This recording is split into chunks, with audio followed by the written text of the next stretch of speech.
জুলাই আন্দোলনে আশুলিয়ায় 6 মরদেহ পোড়ানোর ঘটনায় আরও 2 আসামি শনাক্ত। 25 মে প্রতিবেদন দেওয়ার নির্দেশ ট্রাইব্যুনালের।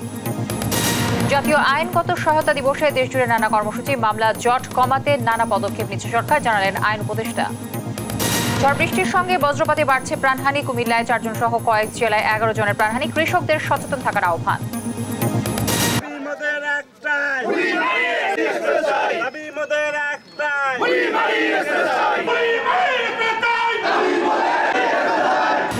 Burimari express train. Burimari train থেকে চালুর দাবিতে লালমনির হাটবাসীর অবরোধ। ভোলায় বাস শ্রমিকদের ধর্মঘট, যাত্রীদের ভোগান্তি। এবং বরগুনায় ভুয়া পেজ খুলে তরুণীদের হয়রানি। সামাজিক হেনস্থার শিকার শিক্ষার্থীরা। সাইবার অপরাধ দমনে ব্যবস্থা নেওয়ার আশ্বাস পুলিশের।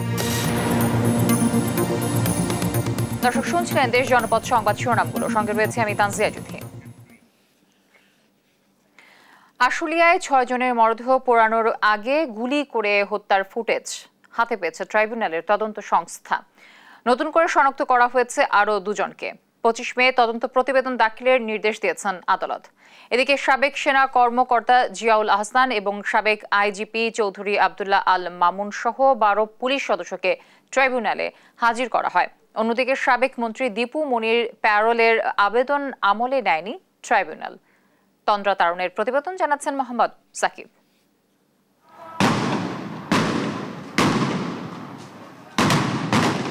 গেল বছরের 5 আগস্ট শেখ হাসিনা সরকারের পতন হয়।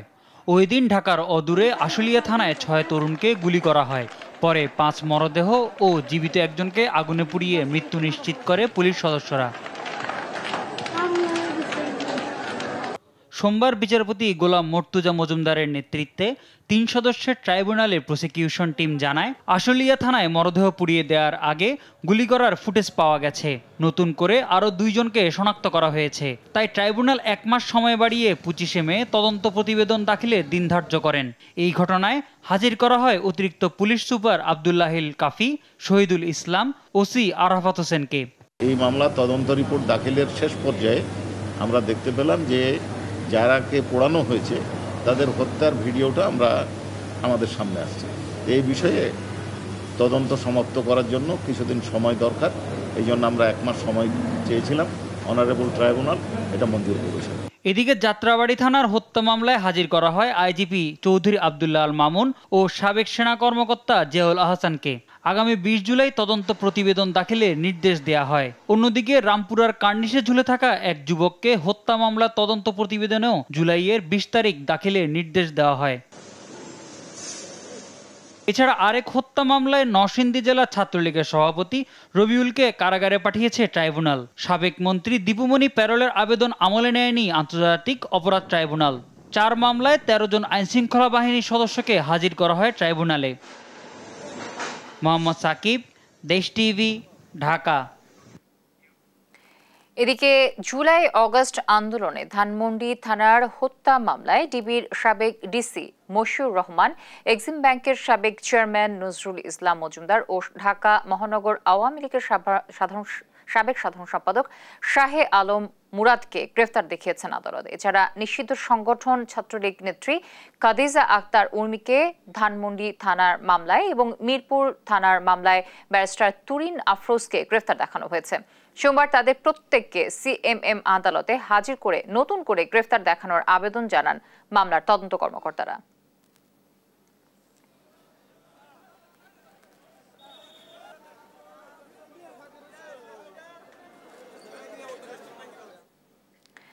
নানা আয়োজনে দেশ জুড়ে জাতীয় আইন সহায়তা দিবস পালন করা হয়েছে। সকাল থেকে বিভিন্ন আদালত চত্বরে বেলুন ও পায়রা উড়িয়ে দিবসের কর্মসূচি উদ্বোধন শেষে শোভাযাত্রা বের হয়। আলোচনার সভার পাশাপাশি অনেক স্থানে আইন সহায়তা মেলারও আয়োজন করা হয়। জেলা রিগাল এইড কমিটির এসব আয়োজনে অংশ নেন জেলা ও দায়রা জজ, চিফ জুডিশিয়াল ম্যাজিস্ট্রেট, জেলা প্রশাসক সহ অন্যান্যরা। সহকর্মীদের পাঠানো তথ্য ও চিত্রে টুপা আফরোজের রিপোর্ট। দ্বন্দ্বে কোনো আনন্দ নাই, আপোষ করো ভাই, লিগ্যাল এইড আছে পাশে, কোনো চিন্তা নাই। এই প্রতিপাদ্যে বর্ণাঢ্য আয়োজনের মধ্য দিয়ে পঞ্চগড়ে জাতীয় আইনগত সহায়তা দিবস পালিত হয়েছে। সকালে জেলা ও দায়রা জজ আদালত চত্বরে বেলুন ও পায়রা উড়িয়ে একটি বর্ণাঢ্য র্যালি বের করা হয়। এদিন ব্রাহ্মণবাড়িয়াতেও জেলা লিগ্যাল এইড কমিটির আয়োজনে সকালে জেলা জজ আদালতের সামনে থেকে একটি র্যালি বের হয়ে শহরের প্রধান প্রধান সড়ক প্রদক্ষিণ করে। পরে আদালত ভবনে অনুষ্ঠিত হয় আলোচনা সভা। কুমিল্লাতেও বর্ণাঢ্য র্যালি ও আলোচনা সভার মধ্য দিয়ে জাতীয় আইনগত সহায়তা দিবস পালিত হয়েছে। এ সময় উপস্থিত ছিলেন সিনিয়র জেলা ও দায়রা জজ, জেলা লিগ্যাল এইড কমিটির চেয়ারম্যান মাহবুবুর রহমান, জেলা chief judicial magistrate Yasir Arafat সহ জেলা আইনজীবী সমিতির অন্যান্য নেতৃবৃন্দরা। গোপালগঞ্জে সকালে আদালত চত্বরে ফিতা কেটে ও বেলুন উড়িয়ে উদ্বোধন করা হয় আইন সহায়তা মেলার। পরে সেখান থেকে একটি বর্ণাঢ্য র্যালি ও আলোচনা সভা অনুষ্ঠিত হয়। বাগেরহাটে বর্ণাঢ্য আয়োজনে জাতীয় আইনগত সহায়তা দিবস পালিত হয়েছে। আদালত চত্বর থেকে বাদ্য বাজিয়ে শোভাযাত্রা বের করা হয়। পরে সেটি খুলনা বাগেরহাট মহাসড়কের একাংশ ঘুরে আবার একই স্থানে শেষ হয়। এ সময় উপস্থিত ছিলেন জেলা ও দায়রা জজ, চিফ জুডিশিয়াল ম্যাজিস্ট্রেট, জেলা প্রশাসক সহ অন্যান্যরা।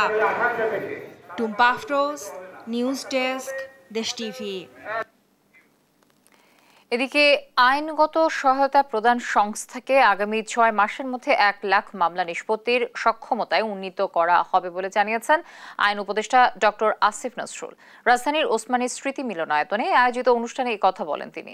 মামলা জট কমাতে বিভিন্ন পদক্ষেপ নেয়ার কথা জানিয়ে উপদেষ্টা বলেন, আলোচিত মামলাগুলো দ্রুত নিষ্পত্তি করা হবে।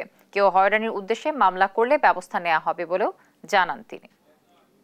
মাসের মধ্যে আমরা জাতীয় আইনগত সেবা প্রদানকারী সংস্থাকে এমন একটা পর্যায়ে উন্নীত করব যেখানে অন্তত 1 লক্ষ মামলার নিষ্পত্তি হবে এবং আগামী যদি সেই পর্যন্ত আমরা থাকি তাহলে অন্তত 2 লক্ষ মামলা আমরা সেখানে নিষ্পত্তি করার ব্যবস্থা করব। এবং আমি মনে করি এটা বাংলাদেশের বিচার প্রার্থী মানুষের জন্য একটা অনেক বড় একটা সুবিধা তৈরি করবে। মাগুরায় আলোচিত শিশু আসিয়া ধর্ষণ ও হত্যা মামলায় দ্বিতীয় দিনের সাক্ষ্য গ্রহণ শেষ হয়েছে। সোমবার সকালে জেলার নারী ও শিশু নির্যাতন দমন ট্রাইব্যুনালের বিচারক এম জাহিদ হাসান সাক্ষ্য গ্রহণ করেন। এ সময় প্রধান আসামি হিটু শেখ সহ অন্যান্যরা আদালতে উপস্থিত ছিলেন। সোমবার মামলার 3 থেকে 5 নম্বর সাক্ষীর সাক্ষ্য নেওয়া হয়। আগামীকাল আরও 10 সাক্ষীর সাক্ষ্য নেওয়া হবে। সোমবার সকালে আসিয়ার চাচা, স্থানীয় মাদ্রাসার শিক্ষক ও এক ছাত্র সাক্ষ্য দেন। এ মামলায় 13 এপ্রিল চার্জশিট দাখিল করে পুলিশ। 23 এপ্রিল অভিযোগ গঠনের মধ্য দিয়ে বিচার কাজ শুরু হয়। মাগুরার চাঞ্চল্যকর আসিয়া হত্যা মামলায় আজকে বিজ্ঞ আদালতে 3 জন সাক্ষীকে আমরা উপস্থাপন করেছি এবং আসামি পক্ষে সাক্ষীদের জেরা সম্পন্ন করেছে। সারা দেশে বজ্রপাতে 11 জন মারা গেছে। এর মধ্যে কুমিল্লায় 4 জন, কিশোরগঞ্জে 3, সুনামগঞ্জ, নেত্রকোনা, চাঁদপুর ও নোয়াখালীতে 1 জন করে মারা যায়। পরিবারগুলোতে নেমেছে শোকের ছায়া। সহকর্মীদের পাঠানো তথ্য ও ছবিতে সালমা জাহানের রিপোর্ট। কুমিল্লার বরুড়া উপজেলার খোসবা ইউনিয়নের পয়ালগচ্ছ গ্রামের 2 শিক্ষার্থী সোমবার দুপুরে হালকা মেঘ থাকা সত্ত্বেও মাঠে ঘুড়ি ওড়াতে ব্যস্ত ছিল। হঠাৎ বজ্রপাতে 2 জনই মারাত্মকভাবে আহত হয়। স্থানীয়রা দ্রুত তাদের উদ্ধার করে হাসপাতালে নিয়ে গেলে চিকিৎসক তাদের মৃত ঘোষণা করেন। এছাড়া মুরাদনগরের কোরবানপুরে বজ্রপাতে 2 কৃষক মারা গেছেন। সোমবার সকালে কিশোরগঞ্জের অষ্টগ্রাম উপজেলার কমলা ও খয়েরপুর আবদুল্লাপুর ইউনিয়নের হাওরে ধান কাটার সময় 2 জন নিহত হয়েছেন। এদিকে সকালে মিঠামইন উপজেলার কেওড়ারজোর ইউনিয়নের রানীগঞ্জ গ্রামের বাড়ির পাশে খোলায় ধানের কাজ করছিল ফুলেছা বেগম নামে এক নারী। বজ্রপাতে ঘটনাস্থলে মারা যান তিনি। একই দিনে কালিকাটা হাওরে 4টি গরুকে ঘাস খাওয়াতে নিয়ে যায় সুনামগঞ্জ শাল্লা উপজেলার আটগাঁও গ্রামের রিমন নামের এক কলেজ ছাত্র। এ সময় তীব্র ঝড় বৃষ্টি শুরু হলে পথিমধ্যেই একটি গরু সহ বজ্রপাতে মারা যায় রিমন। নেত্রকোনা জেলার মদন উপজেলার তিয়শ্রী গ্রামের আরাফাত প্রতিদিনের মতো সোমবার ভোরে ফজরের নামাজ শেষে বাড়ির পাশে মাদ্রাসা যাওয়ার সময় বজ্রপাতে মারা যায় তিনি। Salma Jahan, news desk, Desh TV. লালমনিরহাটে বুড়িমারি এক্সপ্রেস ট্রেন বুড়িমারি থেকেই চালুর দাবিতে সড়ক ও রেলপথ অবরোধ করেছে এলাকাবাসী। এতে রেল চলাচল বন্ধের পাশাপাশি সড়কেও যানজট দেখা দিয়েছে। এদিকে ভোলায় বাস শ্রমিকদের মারধরের প্রতিবাদে ভোলা চরফ্যাশন মহাসড়কে ধর্মঘট পালন করছে শ্রমিক ইউনিয়ন। সহকর্মীদের পাঠানো তথ্য ও ছবিতে আব্দুল্লাহ আল মারফের রিপোর্ট। সরাসরি বুড়িমারি থেকে বুড়িমারি এক্সপ্রেস চালুর দাবিতে উত্তাল হয়ে উঠেছে লালমনিরহাট। সোমবার সকাল থেকে স্থানীয়রা হাতীবান্ধা মেডিকেল মোড়ে মহাসড়কে গাছের গুঁড়ি ফেলে অবরোধ করেন। এর ফলে দূরপাল্লার বাস ও ট্রাক সহ সব ধরনের ভারী যান চলাচল সম্পূর্ণভাবে বন্ধ হয়ে যায়। গেল 21 এপ্রিল থেকে একই দাবিতে হাতীবান্ধা পাটগ্রামের সড়ক ও রেলপথ অবরোধ করে রেখেছেন স্থানীয়রা। এর ফলে লালমনিরহাট বুড়িমারি রুটের 4টি উপজেলায় গত 8 দিন ধরে ট্রেন চলাচল সম্পূর্ণভাবে বন্ধ রয়েছে। বুড়িমারি রেলওয়ে স্টেশন থেকে ঢাকা রুটে সরাসরি বুড়িমারি এক্সপ্রেস ট্রেনের চলাচল শুরু না হওয়া পর্যন্ত অবরোধ চলমান থাকবে বলে জানায় স্থানীয়রা। যতক্ষণ পর্যন্ত আমরা আমাদের কাঙ্ক্ষিত বুড়িমারি এক্সপ্রেস ট্রেনটি পুনরায় বাস্তবায়ন না হয়, চালু না হয়, ততক্ষণ পর্যন্ত এই আন্দোলন অব্যাহত থাকবে ইনশাআল্লাহ। আমরা চাই রেল কর্তৃপক্ষ আজকের এই অবরোধ থেকে যেন তাদের টনক নড়ে, তাদের উদাসীনতা থেকে তারা যেন সরে দাঁড়ায়।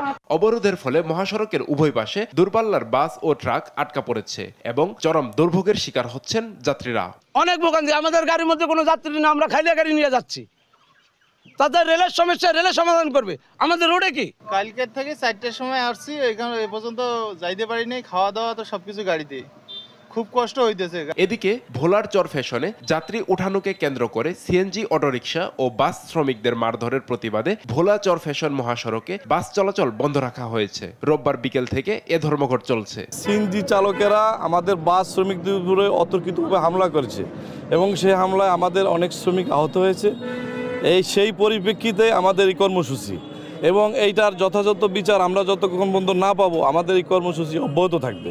ধর্মঘটের কারণে সকাল থেকে কেন্দ্রীয় বাস টার্মিনাল থেকে অভ্যন্তরীণ ও দূরপাল্লার রুটে বাস ছেড়ে যায়নি। এতে চরম ভোগান্তিতে পড়েছেন যাত্রীরা।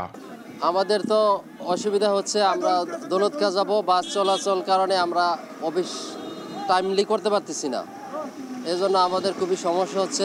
বাস না থাকাতে আমাদের যেতে হচ্ছে অটোতে ডাবল ভাড়া গুনতে হচ্ছে।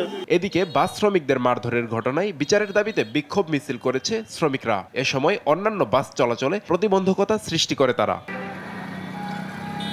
আব্দুল্লাহ আল মারুফ, নিউজ ডেস্ক, দেশ টিভি।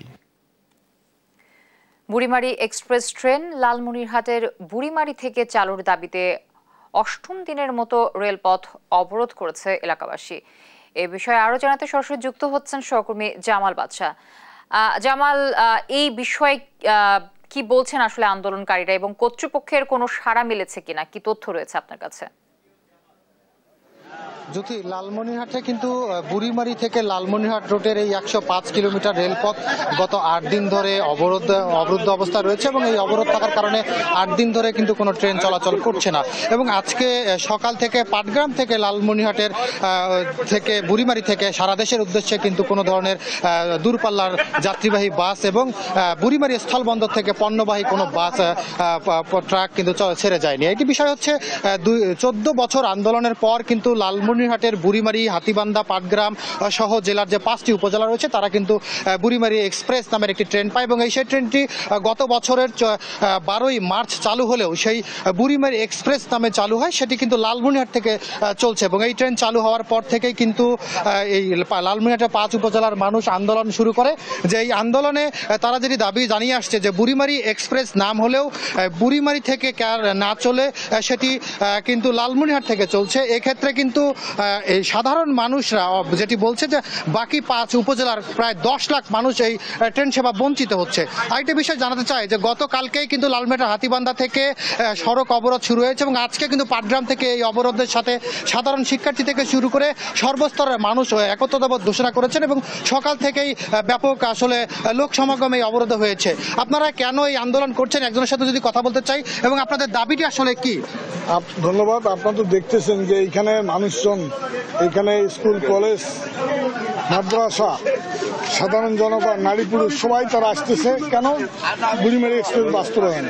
আমাদের দাবি একটাই, বুড়িমারি এক্সপ্রেস বাস্তবায়ন চাই।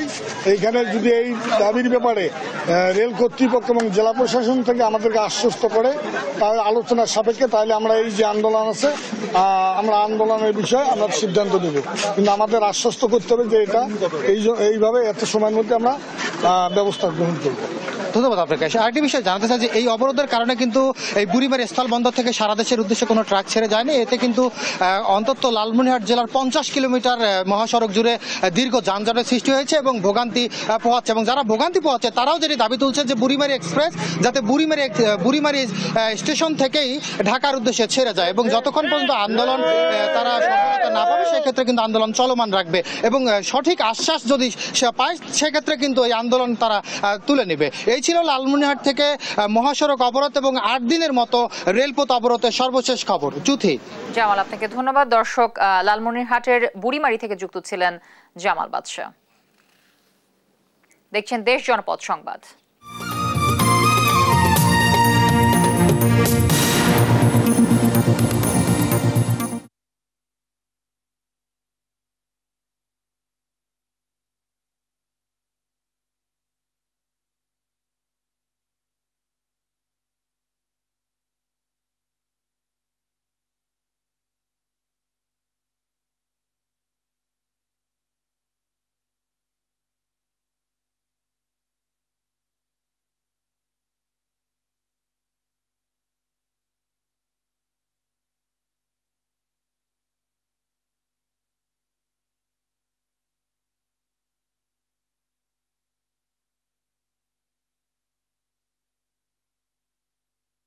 দেখছেন দেশ জনপদ সংবাদ।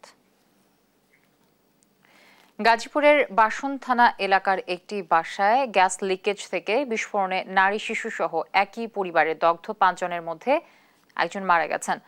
রাতেই তাদের ভর্তি করা হয় জাতীয় বার্ন ও প্লাস্টিক সার্জারি ইনস্টিটিউটে। সকালে চিকিৎসাধীন অবস্থায় একজনের মৃত্যু হয়। বাকি 4 জনের অবস্থাও আশঙ্কাজনক বলে জানিয়েছে চিকিৎসকরা। সহকর্মী নজরুল ইসলাম ও মোহাম্মদ আলাউদ্দিনের সহায়তায় বিস্তারিত জানাচ্ছেন আলী আক্কাস আকাশ। প্রতিদিনের মতোই সব কাজ শেষ করে রাতের খাবার রান্নার প্রস্তুতি নিচ্ছিলেন বাড়ির নারী সদস্যরা। সঙ্গে ছিলেন 1.5 বছর বয়সী আয়ান এবং রান্নার কাজে সাহায্য করছিলেন 10 বছর বয়সী তানজিলা। চুলায় আগুন দেওয়ার সঙ্গে সঙ্গে তাদের জীবনে নেমে আসে এক দুঃস্বপ্নের রাত। বিকট শব্দে বিস্ফোরিত হয় গ্যাস সিলিন্ডার। মুহূর্তে আগুন ধরে যায় সারা ঘরে। দগ্ধ হয় রান্নাঘরে থাকা 5 জন।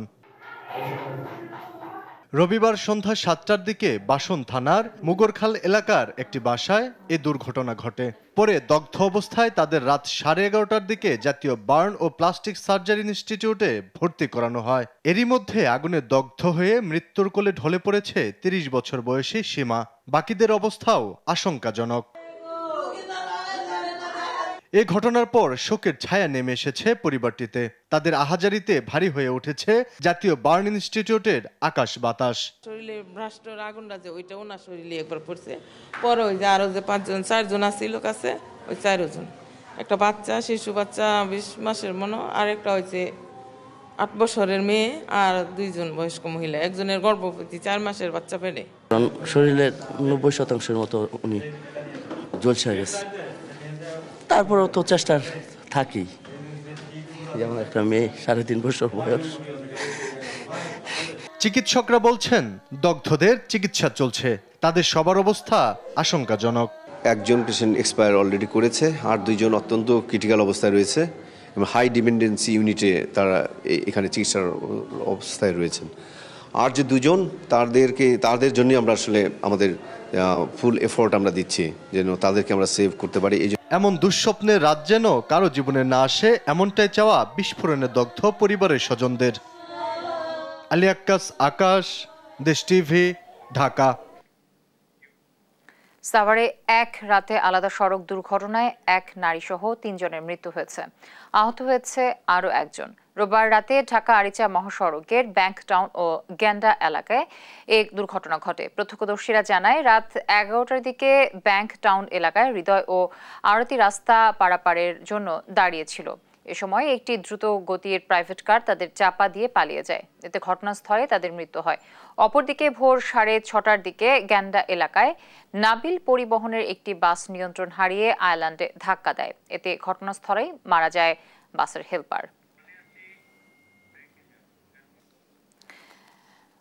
বরগুনার মিম অ্যান্ড ক্রাশ কনভেনশন সহ কয়েকটি ফেসবুক পেজে শিক্ষার্থীদের নাম, ছবি ও পরিচয় প্রকাশ করে আপত্তিকর পোস্ট করা হচ্ছে।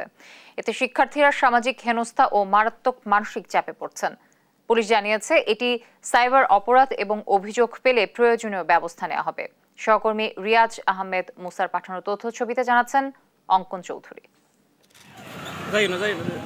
বরগুনায় ফেসবুক এখন শুধু যোগাযোগের মাধ্যম নয়, বরং অনেক শিক্ষার্থীর জন্য আতঙ্কের কারণ হয়ে দাঁড়িয়েছে।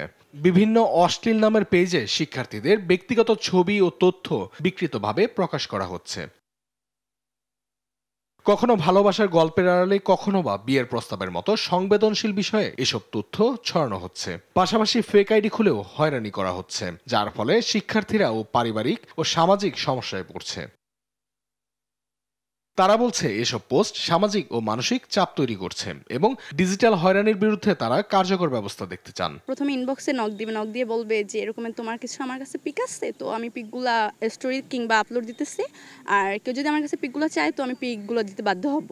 তো তার সাথে যদি মনে করেন যদি ওটা মিলমিশ করানোর জন্য চেষ্টা করে যে না এই পোস্টটা দিবেন না আপনি, তখন অনেক অন্যরকম ব্ল্যাকমেল শুরু করে। ফেসবুক অ্যাকাউন্ট থেকে পিকগুলো নিয়ে তারা বিভিন্ন রকম আইডিতে পোস্ট করে, ওইটা একজনই শেয়ার করে।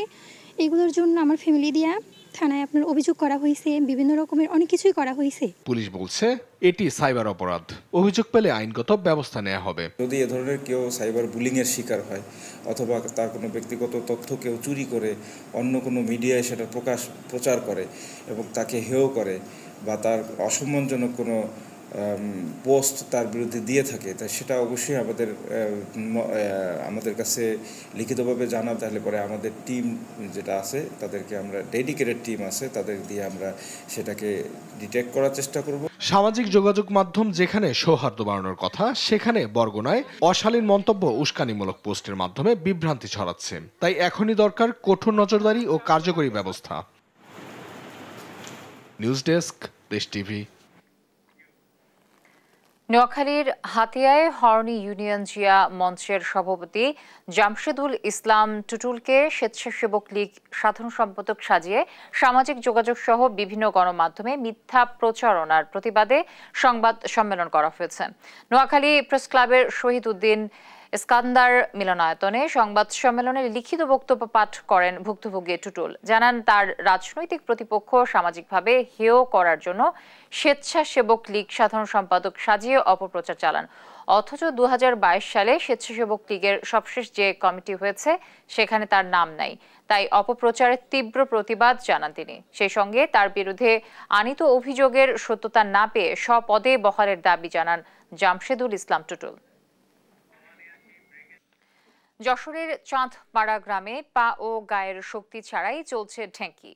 এ দৃশ্য দেখতে ভিড় করছে উৎসুক জনতা। ডিজিটাল ঢেঁকিতে পড়েছে ধান, চাল, গম ও হলুদ গুঁড়া তৈরির ধুম। সহকর্মী সালাউদ্দিন সাগরের তথ্য ও ছবিতে জানাচ্ছেন সালমা জাহান। ঢেঁকি শিল্পের ঐতিহ্যে প্রযুক্তির ছোঁয়া দিয়েছেন যশোর সদরের ফতেপুর ইউনিয়নের পশ্চিম চাঁদপাড়া গ্রামের মাহবুবুর রহমান। তৈরি করেছেন বৈদ্যুতিক ঢেঁকি, যা ডিজিটাল ঢেঁকি নামে এলাকায় পরিচিতি লাভ করেছে। আর তার এই ডিজিটাল ঢেঁকিতে ধুম পড়েছে ধান, চাল, গম ও হলুদ গুঁড়া তৈরির। চিড়ে, গম, তারপরে ধান, চাল, মানে যে বিভিন্ন রকম জিনিসগুলো আমরা ভাঙাই দিই, তারা নিয়ে যায়। ওয়াল থেকে এখন ঢেঁকি অনেক ভালো, ঢেঁকি ঢাকায় চালের ভাত খালি অনেক ভালো হয়। এই ঢেঁকিতে বিদ্যুতের মাধ্যমে মোটর চালিত লোহার হাতল দিয়ে পালাক্রমে চাপ দিয়ে ধানের তুষ ছাড়িয়ে চাল বের করা হয়। এতে সময়, শ্রম সাশ্রয়ের পাশাপাশি বাড়ছে উৎপাদন। প্রতিটি ঢেঁকিতে দিনে 4 থেকে 8 মণ ধান ভাঙা যায়। অল্প টাইমে অনেক ধানগুলো ভাঙানো যায়, যেমন চিরা কোটা যায়। সকালে 3-4 মণ, বিকেলে 3-4 মণ এরকম ভাঙানো যায়। মাহবুবের ডিজিটাল ঢেঁকি দেশের গণ্ডি পেরিয়ে ভারতেও রপ্তানি হচ্ছে, ফলে ভাগ্যও বদলেছে তার। সারা বছর ঢেঁকির চাহিদা থাকলেও মৌসুমে তার আয় হয় প্রায় 2 থেকে 3 লাখ টাকা। আস্তে আস্তে এটা যান্ত্রিক রূপে করে এই বছর 2 আগে আমি এটা সাকসেসফুল হয়ে কমপ্লিট করলাম আর কি। সেই ক্ষেত্রে আমি চালের গুঁড়ো, ঢেঁকি ছাটা চিড়ে, হলুদ, হ্যাঁ ঢেঁকি ছাটা চাল, এগুলো আমি অনেকটা দিয়ে পারতেছি না, অনেকটা চাপ। আবার পাশাপাশি এই ঢেঁকিগুলোরও অনেক দূর দূরান্ত থেকে অর্ডার আসছে আর কি। আধুনিকতার ছোঁয়ায় ঢেঁকির জায়গা দখল করে নিয়েছে অটোরাইস মিল। এ কারণে খাদ্য হারিয়েছে পুষ্টিগুণ। আবারও এই ঢেঁকি দেশ জুড়ে প্রসারিত করা গেলে নিরাপদ খাদ্য উৎপাদনে সহায়ক ভূমিকা রাখতে পারবে বলে প্রত্যাশা সবার। News desk, Desh TV. Pran RFL এর উদ্যোগে 22 বছর ধরে বন্ধ থাকা Rajshahi textile mill Barendra Rajshahi textile limited নামে পুনরায় চালু হতে যাচ্ছে।